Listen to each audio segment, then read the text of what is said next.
నమస్తే అండి. Welcome to tree media devotion.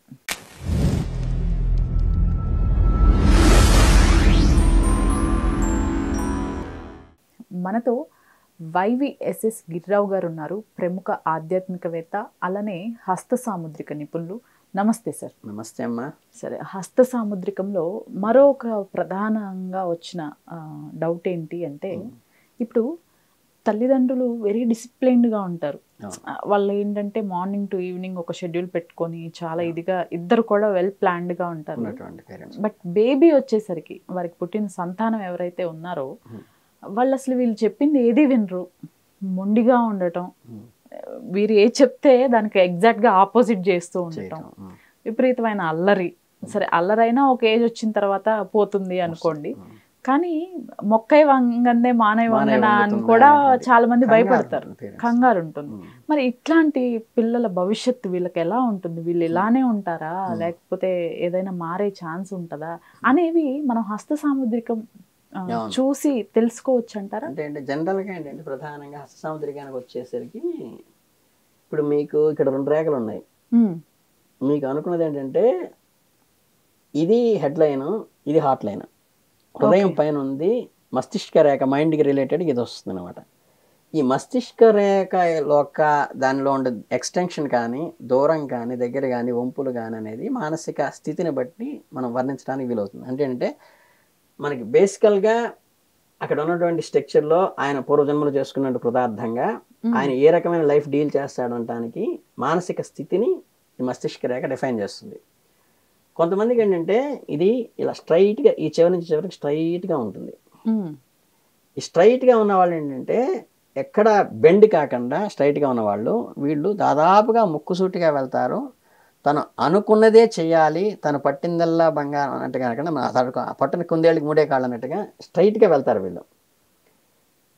వీళ్ళ గురించి ఏంటంటే వీళ్ళని యాజ్ ఎ లీడర్షిప్ క్వాలిటీస్గా తను తీసుకోవాలి.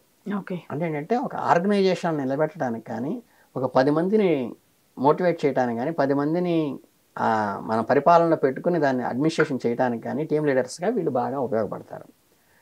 దీంట్లో కొంతమందికి ఏంటంటే రేఖ ఏమవుతుందంటే ఇలా వచ్చిన తర్వాత ఇలా కిందకి బెండ్ అవుతుంది.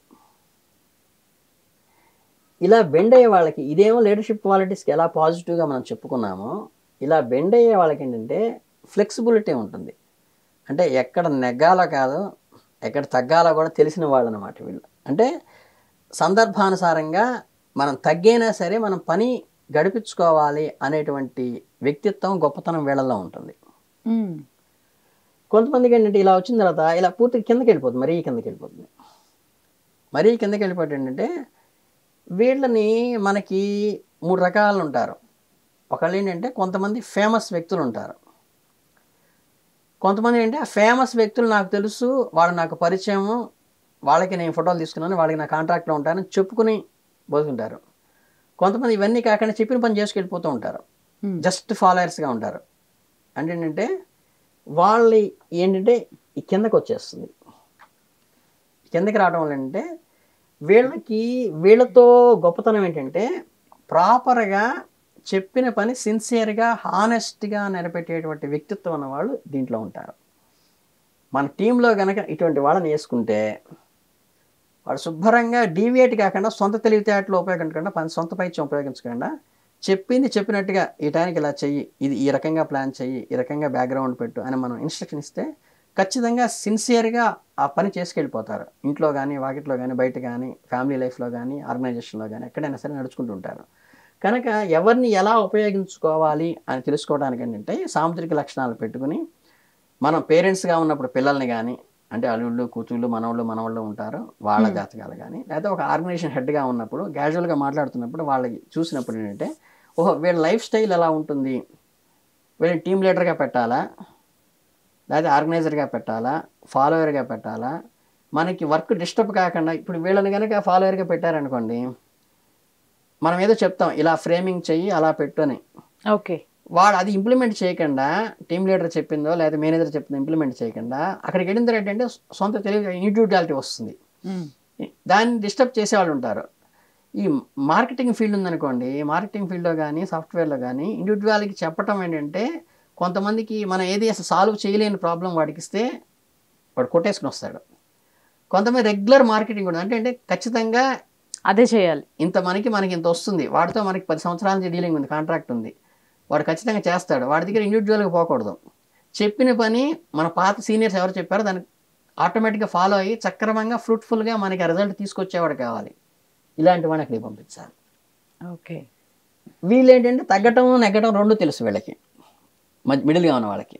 వీళ్ళని ఏంటంటే అవసరాన్ని బట్టి అనుగుణంగా ఫ్లెక్సిబుల్గా ఉండేట్టుగా చూసుకుని వాళ్ళని పంపిస్తే అక్కడ సక్సెస్ అవుతుంది. ఇంక్లూడింగ్ ఇంట్లో కూడా మన పిల్లల్ని చూసేటప్పుడు కూడా వీళ్ళని దేనికి ఉపయోగించుకోవాలి, వీళ్ళని దేనికి ఉపయోగించాలి. ఇప్పుడు మనకి ఒక పెళ్లి ఆర్గనైజ్ చేస్తున్నాం అనుకోండి, ఏ విషయం అంటే వ్యక్తులు రిసీవ్ చేసుకోవడం వేరే ఉంటుంది, లేకపోతే వంటవాడి దగ్గర షామ్యానాల వాడి దగ్గర వారితో మాట్లాడే విధానం వేరే ఉంటుంది. కొన్ని దగ్గర ఖచ్చితంగా ఉండాలి, కొన్నిటి దగ్గర కొంచెం తగ్గాలి, కొన్నిటి దగ్గర ఏంటంటే ఎదుటి వాళ్ళకి గౌరవించి వాళ్ళ అహం సాటిస్ఫై చేస్తూ వాళ్ళని జాగ్రత్త పట్టుకురావాలి. ఎవరిని ఎక్కడ ఉపయోగించాలి, ఏ ఆర్గనైజేషన్లో ఉపయోగించాలి, ఏ పనికి ఉపయోగించాలి. ఇంట్లో ఒక వ్రతం జరిగినా, ఒక పెళ్లి జరిగినా, లేకపోతే ఇంకేది జరిగినా, గృహప్రవేశం జరిగినా, లేకపోతే ఒక ఇల్లు కట్టాలన్నా సరే గట్టిగా మాట్లాడాల్సిన వాళ్ళని కరెక్ట్గా ఆ పనికి ఉపయోగించాలి. ఫ్లెక్సిబుల్గా పనిచేసుకునే వాళ్ళు దీనికి ఉపయోగించుకోవాలి. అలా మనం ఇది తెలియటం వల్ల ఏంటంటే ఒక ఆర్గనైజేషన్ బిల్డప్ పర్ఫెక్ట్గా జరగడానికి వీలవుతుంది, ఒక కుటుంబ బాధ్యతని కుటుంబ పెద్ద సక్రమంగా నిర్వర్తించడానికి వీలవుతుంది. ఓకే. అది చూసుకుని ఈ 3 రేఖల్లో మనం వాడుకోవడానికి ఉపయోగపడుతుంది. ఏంటంటే అందరు స్ట్రైట్గా ఉన్న వాళ్ళని ఏంటంటే మీరు దాని గురించి కంగారు పడక్కర్లా. వీళ్ళు ఎక్కువ మొండిగా ఉండేవాళ్ళు, స్ట్రైట్గా ఉన్నవాళ్ళు ఉంటారు. ఆ మొండితనం వల్ల ఏంటంటే దాని స్కిల్ ఏంటి, ఆయన లీడర్షిప్ క్వాలిటీస్ ఉన్న, ఇండివిజువల్గా ఏదైనా సాధించగలడు, ఇండివిజువల్గా ఎదగలడు ఆ పిల్లవాడు ఆ పిల్లగాని అనేది మనం సంతోషపడాలి. కొద్దిగా తగ్గిన వాళ్ళని చూసి మనం సంతోషపడాల్సింది ఏంటి, ఎక్కడ తగ్గాలో కూడా వీళ్ళకి తెలుసు కాబట్టి ఆయన జీవితంలో పెళ్ళాం దగ్గర కానీ, భర్త దగ్గర కానీ, లేకపోతే అత్తమామల దగ్గర కానీ ఎంతవరకు డీల్ చేయాలి వాళ్ళు తెలుసు కాబట్టి వాళ్ళు డీల్ చేయగలరు. ఓకే. వీళ్ళతో ఇబ్బంది ఏమీ లేదు, వీళ్ళు చక్కగా చెప్పిన పని చెడగొట్టకుండా సక్రమంగా పర్ఫెక్ట్గా చేసుకుని వెళ్ళగలరు. బట్ అవసరమైతే మోరల్ సపోర్ట్ మటుకు వీళ్ళకి మనం చేయాలి. యాజ్ ఎ పేరెంట్ కానీ, స్పోర్ట్స్ కానీ ఇలా కిందకున్న వాళ్ళు పర్ఫెక్ట్గా పనిచేసి వెళ్ళిపోతారు. ఏదన్నా ఎప్పుడైనా ఇబ్బంది పడితే ఇంకోళ్ళు ఎవరైనా మనం డామినేట్ చేస్తున్నప్పుడు అంటే ఏంటంటే ఎదుటి వాళ్ళని భయపెట్టి కానీ, లేకపోతే బ్లాక్మెయిల్ చేసి కానీ, బ్లాక్మెయిల్స్ అంటే నేను ఏదో ఇది చేశాను కాదు, మనకి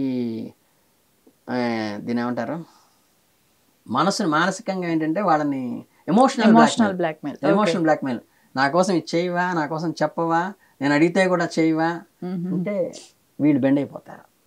ఈ కింద కొన్న వాళ్ళు ఏంటంటే కొంచెం ఎమోషనల్ బ్లాక్మెయిల్ చేసి, అది చేసేది ఇంట్లో తల్లో తండ్రో కూతురో భార్య అయితే పర్వాలా, బయటి వాళ్ళు ఇలా చేస్తున్నప్పుడు ఏంటంటే మనం వాళ్ళని సపోర్ట్ చేసి మోరల్ సపోర్ట్ చేసి నువ్వు కంగారు పడక్కర్లేదు, మేము అందరూ ఉన్నాం, మన ఫ్యామిలీ అంతా ఉంది, మేము చూసుకుంటాం, పోయి ఏం పర్లేదు, నీకేం దిగులు పడబాక, కంగారు పడబాక అని వాళ్ళకి మోరల్ సపోర్ట్ ఇవ్వడం ఒకటి. మనకి ఈ బాగా కిందకి ఎండిన వాళ్ళని మనం గుర్తుపెట్టుకుని ఆఫీస్లో కానీ, ఆర్గనైజేషన్లో కానీ, స్కూల్లో కానీ ఏదైనా వీళ్ళు ఎంత సిన్సియర్గా హానెస్ట్గా చేస్తున్నప్పటికీ కూడా వాళ్ళు ఏదన్నా చేస్తున్నప్పుడు మనం ఫ్యామిలీ నుంచి సపోర్ట్ ఒకటి ఉంటే చాలు, వీళ్ళు చేసినంత పర్ఫెక్ట్గా వర్క్ ఇంకెవరు చేయరు.